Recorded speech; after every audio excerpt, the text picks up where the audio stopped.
സ്വർഗ്ഗം നൽകിയ ഏറ്റവും വലിയ അധികാരം, the greatest authority heaven has given us, അവന്റെ മക്കളായി തീരാനാണ്. is to become his children. അവനെ ഏത് സമയത്തും അപ്പാന്ന് വിളിച്ചോ. You can access him at any time. അവന്റെ അടുക്കലേക്ക് നിനക്ക് ഓടിച്ചല്ല. You can run to him. ഒരു പ്രോട്ടോകോളും ഇല്ല. There is no protocol. ബൈബിളിൽ ഒരു മുടിയനായ പുത്രൻ എന്ന് പറയുന്ന ഒരു കഥാപാത്രമുണ്ട്. There is a prodigal son, the Bible says. അവനെ നമ്മളാണ് ആ പേര് വിളിച്ചേക്കുന്നത്. This is the name we have given him. അവനെ നമ്മളാ മുടിയൻ പുത്രൻ എന്ന പേരിട്ടേക്കുന്നത്. We are the ones who call him prodigal son. അവൻ ഒരിക്കൽ പന്നിയുടെ കൂട്ടത്തിൽ കിടക്കുമ്പോ, And when he was lying down with pigs, അവന് പന്നിയുടെ കൂട്ടത്തിൽ കിടക്കുമ്പോ സുബോധം വന്നു.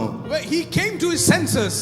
അവൻ അപ്പനെ കാണാൻ തീരുമാനിച്ചു. And he said, I am going to my father. മുടിയൊക്കെ വളർത്തി ദാടിയൊക്കെ വളർത്തി വികൃത രൂപമാണ്. He was all in a miserable state. പക്ഷേ But അപ്പനെ കാണാൻ ഓടിച്ചെല്ലുമ്പോ, when he went to see his father, അപ്പനെ കാണാൻ ഓടിച്ചെല്ലുമ്പോ he is running to his father. അപ്പനോട് പറഞ്ഞില്ല നീ പോയി കുളിച്ചിട്ട് വരാൻ. The father didn't say, oh, you stink, you go take a shower. പോയി തുണി മാറിയിട്ട് വരാൻ പറഞ്ഞില്ല. Change your clothes. കണ്ടപ്പൻ അവനെ ഓടിച്ചെന്ന് കെട്ടിപ്പിടിച്ചു. The father came running and he embraced him. അവനെ കെട്ടിപ്പിടിച്ചു. He embraced him. അവിടെ ഒരു അപ്പനെ നമുക്ക് കാണാം. We can see a father. എനിക്ക് ലഭിച്ച ഏറ്റവും വലിയ അധികാരമാണ് The greatest authority ആ is ദൈവത്തെ അപ്പാന്ന് വിളിക്കാനുള്ള ഭാഗ്യമാണ്. is the authority to call him Abba Father. അപ്പാന്ന് വിളിക്കാനുള്ള ഭാഗ്യമാണ്. It is to call him Abba Father.